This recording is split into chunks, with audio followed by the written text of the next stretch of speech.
On doit mettre sur pied un état de droit. Au nom du Père. Et dans un état de droit, il y a une justice indépendante. Du Fils. Et du peuple. Ce n'est pas pour rien qu'on fait des constitutions. Nous l'avons promis. Pourquoi Mboké débat? Parce que ceux qui arrivent et qui sont censés prêcher par l'exemple, eux prêchent par le mauvais exemple. Nous l'avons défendu.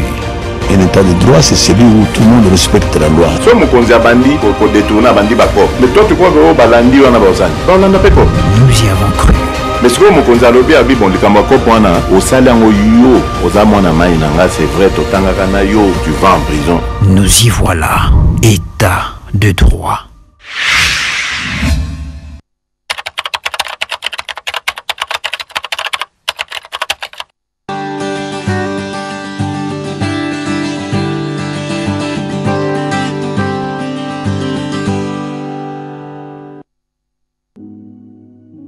Chers compatriotes, en dépit de tout, et malgré que la maladie du Covid-19 m'ait complètement affaibli et que le chagrin m'ait cloué au sol, le Seigneur a permis que je sois guéri. Ce qui me fait croire que nous qui sommes restés avons le devoir et la mission de sensibilisation auprès de la population. Je nous exhorte à observer scrupuleusement les mesures barrières de prévention mises en place par le président de la République, son Excellence M. Félix Antoine Tshisekedi Tshilombo et les gouvernements, afin de limiter la propagation de ces virus mortels. Quelques gestes simples peuvent sauver des vies. En respectant toutes ces mesures de prévention, nous éviterons la propagation et la progression de cette pandémie en République démocratique du Congo. Comme beaucoup, j'étais aussi sceptique. Comme beaucoup, j'ai pensé que cette maladie resterait en Chine. Et pourtant, j'ai été moi-même victime de cette maladie mortelle. Chers compatriotes, cette maladie existe bel et bien. Ne vous y trompez pas. Ne stigmatisons pas le malade. Par contre, faisons preuve de compassion et apportons de l'aide à ceux qui en ont besoin.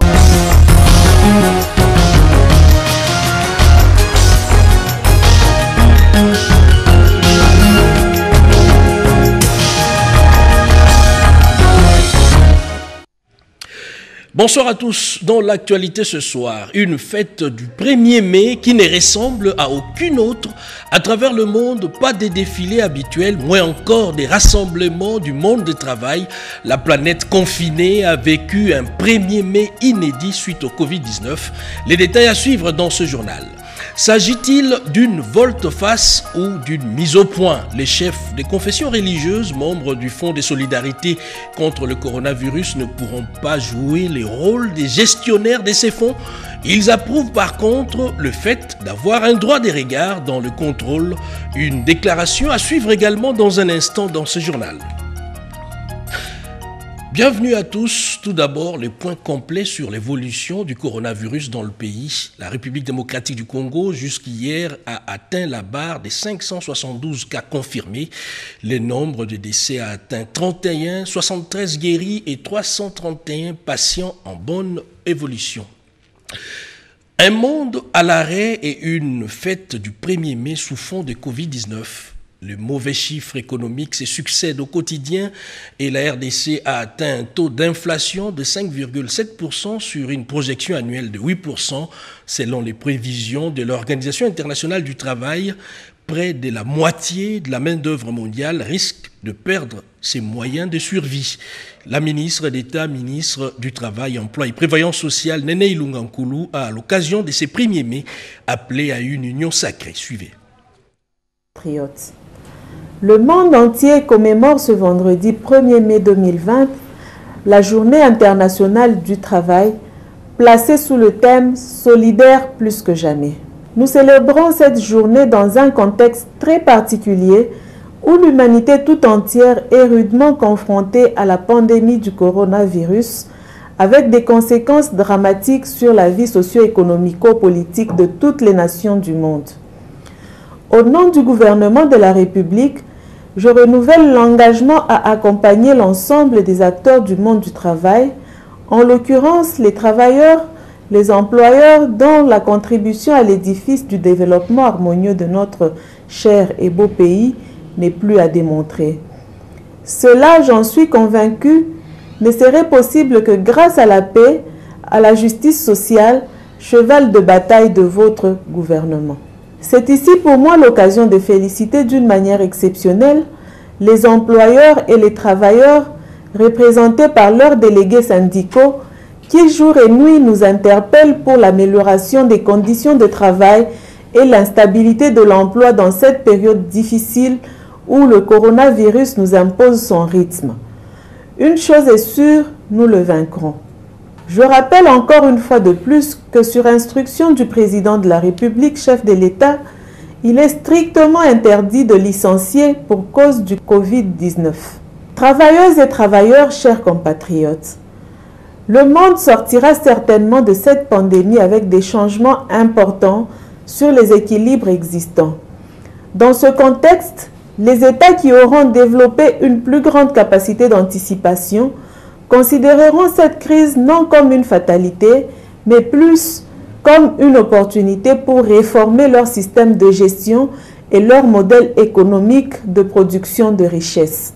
C'est ici pour moi l'occasion d'inviter l'ensemble du monde du travail à une union sacrée autour de cette problématique de l'après-Covid-19, derrière la vision clairvoyante du chef de l'État, son Excellence M. Félix-Antoine Tshisekedi Tshilombo, à qui je rends un vibrant hommage pour son engagement total dans cette lutte contre le Covid-19.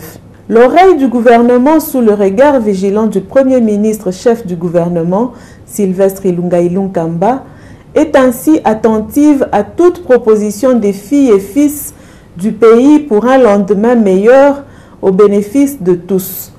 J'en appelle donc à l'observance stricte des gestes barrières édictés par le président de la République et les experts de la santé, mais aussi au renforcement de la solidarité les uns envers les autres en ce moment difficile pour lutter efficacement et mettre fin à ce mal le plus tôt possible en vue de la reprise des activités économiques, gage de la protection et de la création d'emplois.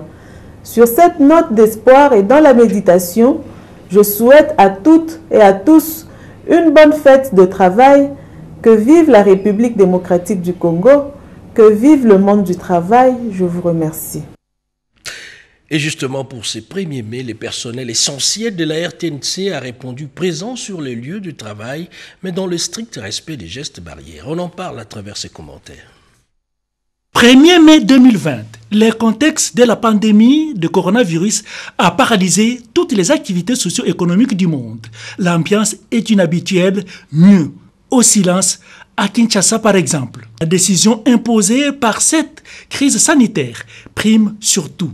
Politique, économie, sociale, culture ou sport, tous les secteurs de la vie tombaient en blême. Pas de manifestation officielle ni une célébration quelconque pour ce 1er mai 2020. En RDC, en dépit de mesures barrières décrétées par les autorités du pays, ajoutez à cela les confinements avec suspension des activités dans les grandes villes du pays, la radio-télévision nationale congolaise, en format réduit, n'a pas dérogé à la règle. Elle était toujours au rendez-vous pour servir la nation congolaise en vue de s'acquitter de son obligation primordiale, celle de communiquer et informer les Congolaises et Congolais. La direction des informations télévisées, toujours à la pointe, celle de programme. Ensuite, le service minimum a été assuré dans le respect des mesures barrières. L'on retiendra que là où les populations, aussi bien de la campagne que des villes urbaines, en Occident, payent le lourd tribut, la population africaine du monde rural, elle, est encore épargnée, sauf les quelques grandes agglomérations urbaines, soit à peine 37 000 cas enregistrés avec peu de décès qui s'évaluent à plus de 1500 victimes. Et dans un autre chapitre, la Cour constitutionnelle s'est prononcée en dernier ressort. Eh bien, la Cour siégeant en matière d'appréciation de conformité à la Constitution approuve les décisions prises par le chef de l'État Félix-Antoine Tshisekedi en ce qui concerne la prorogation de l'état d'urgence sanitaire. Rodépanda nous en dit un peu plus à travers ces reportages. Extrait des rôles constitutionnels numéro 1203 pour pour l'ordonnance présidentielle numéro 20/028 du 23 avril 2020 portant prorogation de l'état d'urgence sanitaire, extrait des rôles constitutionnels numéro 1204 concernant l'ordonnance présidentielle numéro 20/029 du 23 avril 2020 sur les mesures complémentaires nécessaires pour faire face à l'épidémie de Covid-19 et extrait des rôles 1205 sur l'ordonnance présidentielle numéro 20/026 du 19 avril 2020 modifiant et complétant l'ordonnance numéro 20/014 du 24 mars 2020 portant proclamation de l'état d'urgence sanitaire pour faire face à l'épidémie du coronavirus. Ces 3 requêtes ont été examinées par les bureaux de la Cour constitutionnelle sous la direction du juge président de CEIAM, Funga Molima Évariste Prince. Les bureaux de la Cour constitutionnelle attestent que le chef de l'État, Félix-Antoine Tshisekedi Tshilombo, a agi dans le respect de la Constitution. Vu la loi du 23 avril 2020 relative à l'autorisation de prorogation de l'état d'urgence sanitaire, la Cour constitutionnelle, siégeant en matière de contrôle de constitutionnalité, après avis du procureur général, se déclare compétente. Déclare conforme à la Constitution les ordonnances numéro 20/028 du 23 avril 2020 portant prorogation de l'ordonnance numéro 20/014 du 24 mars 2020 proclamant l'état d'urgence sanitaire pour faire face à l'épidémie de Covid-19, sous réserve que l'article 1er in fine de cette dernière ordonnance soit lu dans le sens des articles 115 et 114 de la Constitution. Dit que le présent arrêt sera signifié au président de la République, au président de l'Assemblée nationale, au président du Sénat, ainsi qu'au Premier ministre, et qu'il sera publié au journal officiel de la République démocratique du Congo, ainsi qu'au bulletin des arrêts de la Cour constitutionnelle. Respect des gestes barrières contre le nouveau coronavirus oblige tous les juges, membres du bureau de la Cour constitutionnelle, n'ont pas seulement porté les masques, mais aussi ils ont gardé la distanciation sociale. Assez surprenant que cela puisse paraître, mais c'est un fait, le chef de confession religieuse trouve inadéquat le rôle des gestionnaires des fonds publics contre le coronavirus. Ces derniers membres du Fonds national de solidarité contre le Covid-19 approuvent en fait le fait d'avoir un droit de regard seulement et le contrôle sur ces fonds. C'est une déclaration faite au micro de Joël Ungenza. Suivez. Les chefs de confession religieuse disposés à apporter leur contribution dans la lutte contre le Covid-19 se sont rendus compte que les modalités de cet accompagnement, telles que stipulées dans l'ordonnance, s'avèrent incompatibles avec leur statut de chef spirituel. Il s'agit surtout de leur implication directe dans la gestion au quotidien des fonds publics. C'est pourquoi, le samedi 25 avril, le vice-président de la SENCO et le président de l'ECC ont sollicité un rendez-vous auprès du chef de l'État pour envisager la possibilité de modifier certaines dispositions de ces ordonnances numéro 20/08 du 6 avril 2020 et numéro 20/027 du 21 avril en y ajoutant un conseil consultatif. Ce conseil consultatif que le président et le vice-président de la plateforme de confession religieuse acceptent de diriger fera régulièrement le suivi de la gestion du Fonds national de solidarité contre le coronavirus et donnera ses avis au président de la République pour la bonne gestion des fonds et matériels récoltés. Au niveau du comité de gestion, les confessions religieuses pourront recommander au chef de l'État des techniciens crédibles et compétents qu'il pourrait nommer. Ceux-ci apporteront leur expertise sans engager les confessions religieuses. Ce jeudi 30 avril 2020, son éminence le cardinal et le président de l'ECC ont été reçus par le chef de l'État qui a accédé à leur demande d'apporter des modifications à ces ordonnances. Et en sa qualité de président du conseil d'administration de Caritas, le cardinal Fridolin Ambongo a signé un accord de portée sociale pour venir en aide justement aux producteurs agricoles face aux conséquences de la période post-Covid-19. Érudis Kitutu. Comment barrer la route à la crise alimentaire causée par le Covid-19? À l'heure actuelle, tout se focalise sur la réponse médicale face à la pandémie du siècle, sans pour autant anticiper sur les autres risques à prévenir une fois que la situation s'aggrave du point de vue sécurité alimentaire dans la ville-province Kinshasa.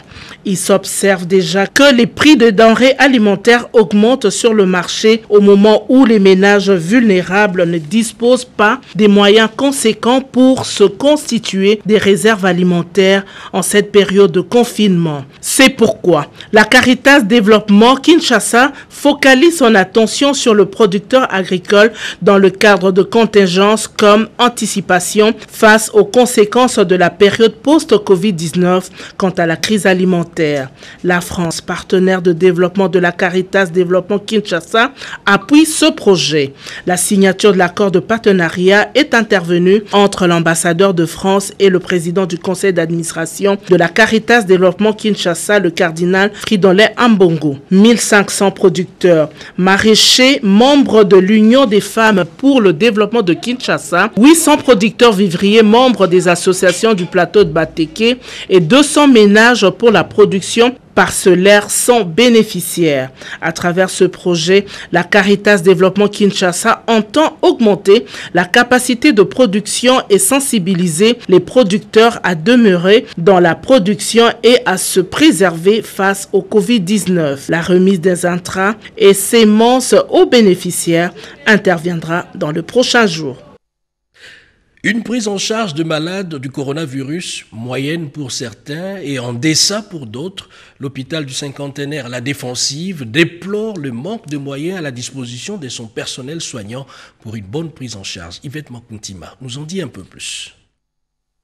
Sélectionné parmi les formations hospitalières pour accueillir les malades des Covid-19, l'hôpital du cinquantenaire enregistre en moyenne 4 cas par jour et prend en charge près de 50 malades. Confirmé par l'Institut national des recherches biomédicales INRB, fait face aux difficultés de plusieurs ordres. Manque criant des intrants, pas de primes de risque pour les personnels soignants.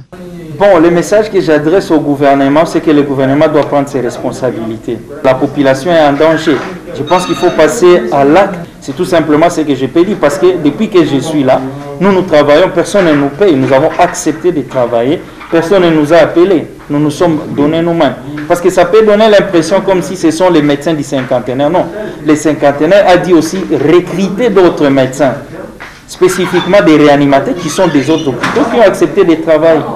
Mais je pense qu'il est important que le gouvernement puisse faire sa part, qu'il apporte le nécessaire pour que enfin nous puissions prendre en charge ces malades convenablement. Un combat commun pour vaincre un ennemi invisible, un tueur silencieux qui décime les économies entières, qui nécessite un appui sans réserve des décideurs politiques. Les cris d'alarme de l'hôpital du cinquantenaire interpellent les consciences pour la survie de notre société, menacée par cette pandémie. La fête du 1er mai, on en parle encore dans ce journal. Eh bien, en marge de cette célébration, la ministre d'État, ministre du Travail, Emploi et Prévoyance sociale a procédé au paiement de prestations sociales pour le premier trimestre avant de remettre officiellement une ambulance aux cliniques universitaires. Robert Ndaï pour les détails. C'est l'expression d'une vision managériale imprimée par la directrice générale de la CNCS avec son entreprise qui prend en charge la sécurité sociale de vieux jours des travailleurs congolais et surtout des personnes du 3e âge. Alors que l'humanité tout entière commémore la fête du 1er mai en mode confinement, les pensionnés de la ville de Kinshasa se sont vus honorer tout en respectant les mesures de prévention contre le Covid-19 en recevant leur paiement de prestations sociales à terme échu. La cérémonie de clôture sur toute l'étendue de la République du paiement du premier trimestre 2020 de prestations sociales de pensionnés non bancarisés a été présidée par la ministre d'État, ministre de l'Emploi Travail et Prévoyance Sociale, Dr Néné Ilouankoulou. Nous vous remercions pour votre visite, pour voir comment est-ce que la CNCS est en train de respecter les gestes barrières. Tous les pensionnés ont reçu leurs prestations sociales. Un paiement qui coïncide avec la célébration de la 24e journée africaine de la prévention des risques professionnels. Félicitations et courage pour le travail. Nous devons vraiment ouvrir très largement notre pays en termes de prestations sociales. À quelques kilomètres de Matongé, c'est à la direction générale de la CNCS que la patronne de l'emploi, Néné Ilouankoulou, a remis une ambulance médicalisée don de la CNCS aux cliniques universitaires de Kinshasa. Une marque de reconnaissance pour cette institution hospitalière qui est en première ligne dans la lutte contre le coronavirus en République démocratique du Congo. Pour le médecin directeur, ce geste est un symbole du soutien du gouvernement de la République aux efforts que le personnel médical déploie pour sauver des vies. Néné Ilouankoulou les a invités à utiliser cette ambulance en bon père de famille. La commune de la Gombe se déconfine progressivement et les règles s'assouplissent au même moment, mais les mesures d'hygiène à l'entrée restent de strictes applications. Le numéro 1 de la police de Kinshasa, le général Silvano Kasongo, a fait la ronde des différentes barrières. C'est un commentaire de Renette Koulonga.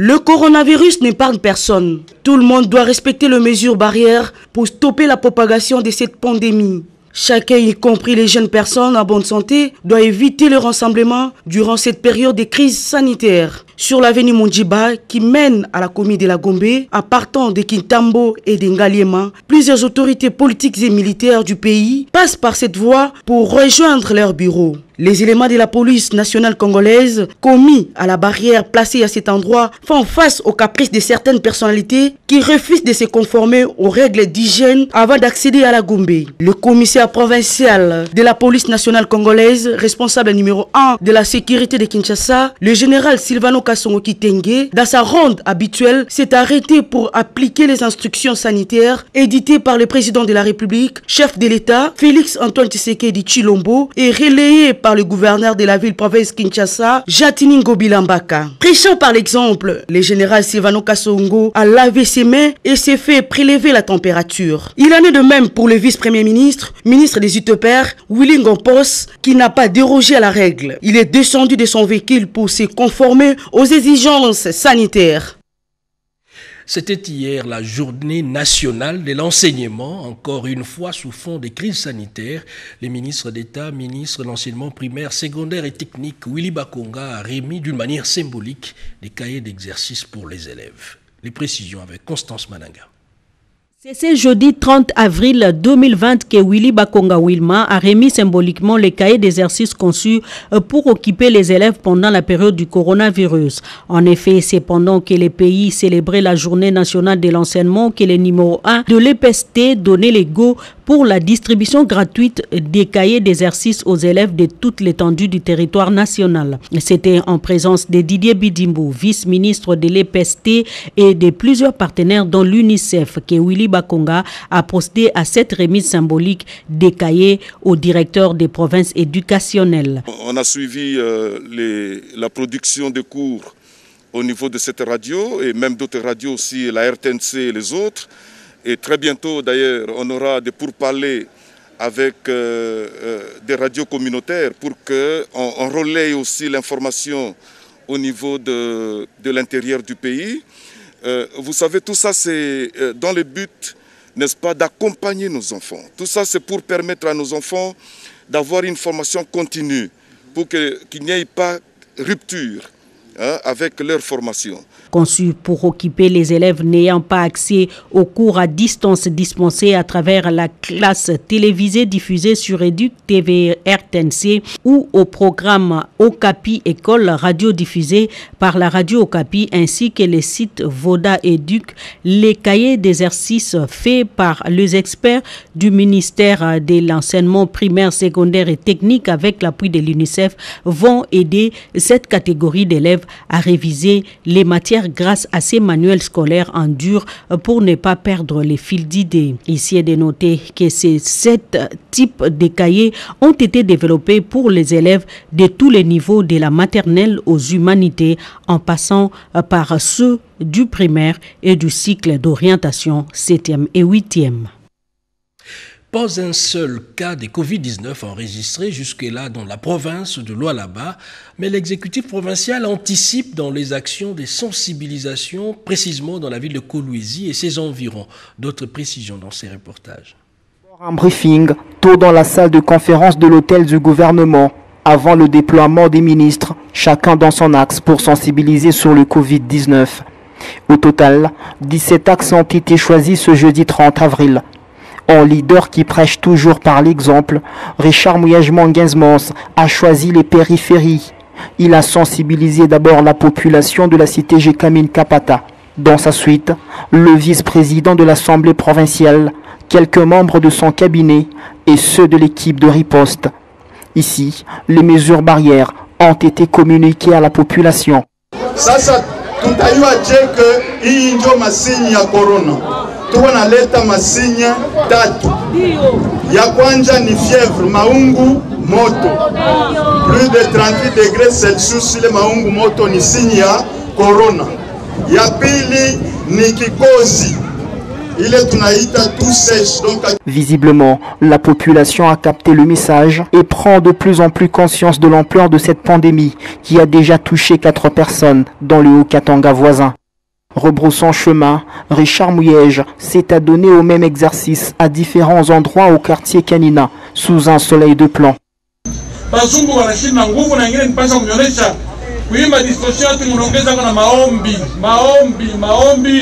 Bushiku munaomba, busiku munaomba.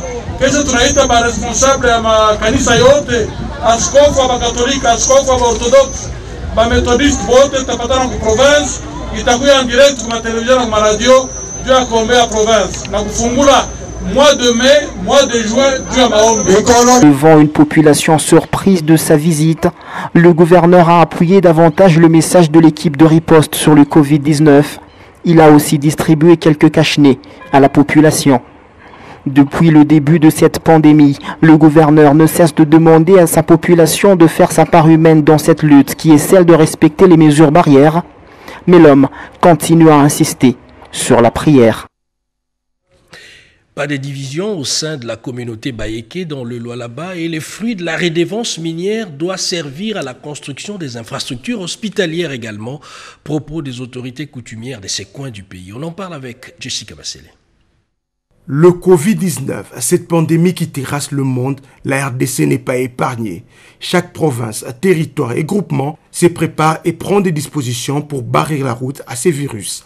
C'est au même instant que certains ennemis du développement de la RDC choisissent pour décourager les efforts consentis par les dignes fils du pays. Une lettre circule sur les réseaux sociaux fait état du désaveu de la famille régnante de la chefferie de Bayéké que dirige le Mwami Godefroy Munongo Mwenda Bantu. Manipulation par des jaloux de notre développement inscrit dans notre plan quinquennal que pilote Sa Majesté Mwami Mwenda Bantu Munongo Godefroy avec beaucoup de bravoure. Il a le soutien de tous les chefs de groupement des villages ainsi que la population. Que la personne qui a signé la lettre sous la protection de l'ONG Ubuntu prenne son courage pour venir confronter les chefs de groupement de notre chefferie. Sinon, nous allons bientôt commencer un procès contre elle.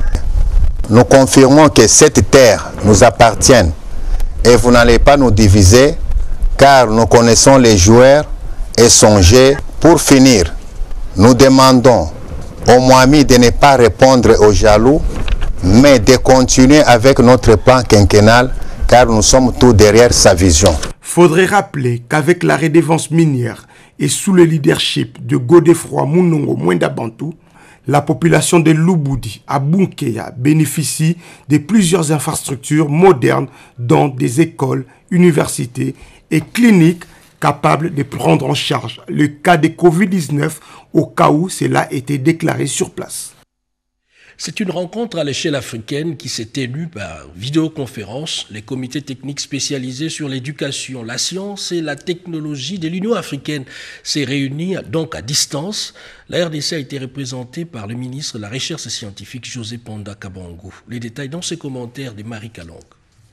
La situation sanitaire que traverse le monde due à la pandémie du Covid-19 appelle à de nouvelles méthodes de travail pour éviter la contamination. À l'Union africaine, le comité technique spécialisé sur l'éducation, la science et la technologie a tenu une réunion de haut niveau en vidéoconférence. Si le ministre tunisien n'est pas prêt, la parole au ministre en charge de l'éducation. Réunion à laquelle ont pris part les différents membres des gouvernements des pays membres de cette organisation sous-régionale. Objectif, faciliter un dialogue ministériel de haut niveau et convenir d'une réponse globale de l'Afrique en matière d'éducation, de sciences, de technologie et d'innovation au Covid-19 pour une mise en œuvre à différents niveaux. Présent à cette session de travail, le ministre de la Recherche scientifique et innovation technologique de la République démocratique du Congo, José Ponda Kabangu, a plaidé pour une prise de conscience africaine en vue de valoriser la recherche scientifique au niveau continental. Alors, nous, Africains, nous devons faire un effort pour nous mettre ensemble, pour consolider et faire un effort pour que nous puissions nous soutenir. À ce moment-là, nos protocoles peuvent être également être accepté et pourquoi pas être utilisé par les pays qui se disent avancés. Il faut signaler qu'outre la réponse collective au Covid-19, la réunion du comité technique spécialisé sur l'éducation, la science et la technologie de l'Union africaine a statué également sur la réponse adoptée au défi de la continuité de l'enseignement ou apprentissage en période de grande crise telle que celle-ci due au Covid-19. Les ateliers de l'Institut supérieur des arts et métiers, des véritables outils industriels dans la fabrication de masques contre le Covid-19, eh bien, le ministre de l'Enseignement supérieur et universitaire s'est rendu sur place. Edith Chala. Les masques produits par l'Institut supérieur des arts et métiers ISAM disposent-ils d'une capacité filtrante à la hauteur des exigences médicales? Le ministre de l'Enseignement supérieur et universitaire Thomas Louaka Losenjola et sa vice-ministre Liliane Banga ont profité de la journée de l'enseignement célébrée chaque 30 avril pour s'en rendre compte en cette période de Covid-19. 15 000 masques par jour dans ces ateliers où enseignants et étudiants s'affairent sans relâche à la confection de ces tissus devenus gestes barrières contre le nouveau coronavirus. C'est vraiment le troisième volet de l'enseignement supérieur, le service à la communauté, qui est mis en avant. Le service à la communauté, l'ISAM, par rapport à cette pandémie qui nous assaille, l'ISAM a voulu apporter sa contribution dans la lutte contre cette pandémie, et c'est comme ça qu'avec leur technicité, avec leur matériel, avec leurs équipements, ils ont décidé de contribuer à la fabrication des masques. Comme vous le savez, le gouvernement recommande, dans le cadre de la riposte, recommande à toute la population de porter des masques. Vous vous imaginez, on est 80 millions d'habitants, donc il faut fabriquer beaucoup de masques. Et puis, donc, nous sommes très heureux de voir aujourd'hui la qualité des masques, les masques que je porte, la qualité des masques. Il y a vraiment une réelle différence avec ce qui se fait à la cité, parce qu'ici, il y a des filtres. Chaque institution d'enseignement supérieur ou universitaire doit se lancer dans ce combat contre le Covid-19, chacune bien entendu, selon sa spécialité. C'est un financement du Fonds de promotion de l'industrie. Une mission d'évaluation s'est rendue à Bukavu pour s'assurer des pas franchis par un projet sur l'aquaculture. Guy Blaise Gitiki. Le projet aquaculture au Sud Kivu a pris corps. Dans la droite ligne du programme d'urgence du président de la République, Félix Antoine Tshisekedi Tshilombo, le Fonds de promotion de l'industrie, a mis à contribution un montant de $680 000 pour matérialiser ce projet. Pour s'assurer de la bonne évolution du projet, une mission de suivi est descendue sur le terrain. 250 000 alevins de la première phase élevés dans 48 cages sur le 150 prévus dans 8 plateformes placées dans 3 baies choisies sur le lac Kivu, notamment Onga, Collège Alfadjiri et Ndendere. Nous rassurons encore une fois la population du Sud Kivu que les gouvernements travaillent pour l'autosuffisance alimentaire. Ce projet d'aquaculture au Sud Kivu va nourrir la population et d'autres provinces avec 500 000 alevins et 150 cages. Dans les prochains mois, 1 mois et demi environ, nous aurions environ 30 tonnes de poissons qui serait déjà disponible pour les populations de Bukavu. Celui-ci marque la concrétisation d'un projet à impact visible et rapide dans l'entrepreneuriat des jeunes. Il y a combien d'emplois qui se créent pour les jeunes du Sud Kivu? Donc ce n'est pas seulement les aquaculteurs, les associations. Il y a, je peux dire aujourd'hui on parle de 2000 jeunes, mais dans la chaîne de valeur, nous voyons que c'est plus de 5000 jeunes. La délégation a aussi visité les chambres froides installées dans le cadre du même projet. Un espace aménagé pour le montage de tuyaux, de filets et des accessoires, de cages et un dépôt des aliments de poissons au chantier naval de la SNCC à Bukavu. Oui, la même mission est allée visiter la station Olusegun Obasanjo de l'IITA Kalombo. Et puis, une autre visite à l'unité de fabrication des aliments de poissons en cage, l'éclosème et un camion frigorifique. Et avant de boucler complètement ce journal, un communiqué nécrologique, M. Massamba Mankwe, cadre à la RTNC, et la famille Wawa ont la profonde douleur d'annoncer à toute la communauté Sakata, amis et connaissances, le décès de leur mère, grand-mère, tante et sœur, Madame Poutou Antaouizier Gabriel, mort survenue à Paris samedi 18 avril 2020 suite à une courte et pénible maladie. Le deuil se tient à sa résidence et l'enterrement interviendra ce mardi 5 mai 2020 à Paris. Un communiqué qui tient lieu de faire part. Et voilà qui boucle complètement ce journal de 20h sur la RTNC. À suivre, après ce journal, vous allez suivre une page spéciale de la fondation Beniven qui est un acteur très important dans le cadre de la culture des valeurs positives. C'est à suivre juste après ce journal. Madame, monsieur, merci de l'avoir suivi, les 20h de ce vendredi. Et déjà, demain, c'est le week-end. Bonsoir chez vous.